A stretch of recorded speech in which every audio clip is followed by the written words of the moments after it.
How to use countif formula in Excel. Hello বন্ধুরা, আসসালামু আলাইকুম। আশা করি আপনারা সবাই ভালো আছেন। আমি আল্লাহর রহমতে ভালো আছি। আজকে এমন একটি ফর্মুলা নিয়ে আপনাদের সঙ্গে কথা বলবো, সেটা হচ্ছে কাউন্টিভ ফর্মুলা। এই ফর্মুলার মাধ্যমে আপনি দীর্ঘ সময়ের কাজকে অনেক অল্প সময়ে সমাধান দিতে পারেন। এখানে একটি ছক দেওয়া আছে, এই ছকে স্টুডেন্টের নাম দেওয়া আছে এবং 7 দিনের একটা অ্যাটেন্ডেন্স শিট তৈরি করা আছে।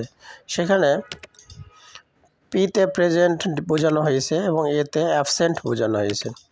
তো প্রেজেন্ট এবং অ্যাবসেন্ট দুইটা মিলে এই 7 দিনের একটা ডেটা তৈরি করা রয়েছে। তো এই ডেটা থেকে আমি কাউন্ট করব যে প্রত্যেকটা স্টুডেন্ট কয়দিন করে অ্যাবসেন্ট রয়েছে। তো এই কাজটি করার জন্য আপনাকে যেটা করতে হবে, প্রথমে আপনাকে ইকুয়াল চাপ দিয়ে কাউন্ট ইফ ফর্মুলাটি সিলেক্ট করতে হবে। তারপরে র্যাঙ্ক বুঝাইছে, এই র্যাঙ্ক হচ্ছে যে কতটুকু ডাটার মধ্যে আপনি এই সলিউশনটা আনবেন। তো আমি র্যাঙ্কটাকে সিলেক্ট করে নিলাম স্যাটারডে থেকে ফ্রাইডে পর্যন্ত। তারপরে কমা দিয়ে ক্রাইটেরিয়া বলছে যে আমি অ্যাবসেন্ট কাউন্টটি কোন ডাটার জন্য করব। এতে অ্যাবসেন্ট, তাহলে ডাবল কোটেশন দিয়ে এ সিলেক্ট করে ডাবল কোটেশন দিয়ে আবার ব্র্যাকেট ক্লোজ করে এন্টার মারব। তাহলে এই প্রথম ডেটাটি চলে এসেছে 2 দিন, তাহলে দ্বিতীয় ডেটাটি 3 দিন অ্যাবসেন্ট রয়েছে।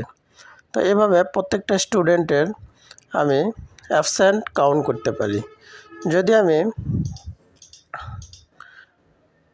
পির জায়গায় এ দেই, তাহলে আমার সঙ্গে সঙ্গে এই ডাটাটি চেঞ্জ হয়ে যাচ্ছে। আবার যদি পির জায়গায় এ দেই, তাহলে আমার রেজাল্টটি চেঞ্জ হয়ে যাচ্ছে, অর্থাৎ অ্যাবসেন্ট সংখ্যাটি বাড়তেছে। তো এভাবে আমি আমার সম্পূর্ণ কাজকে খুব অল্প সময়ের মধ্যে এক্সেল শিটে ফর্মুলার মাধ্যমে সমাধান করতে পারি। ভিডিওটি শেষ পর্যন্ত দেখার জন্য আপনাকে অসংখ্য ধন্যবাদ।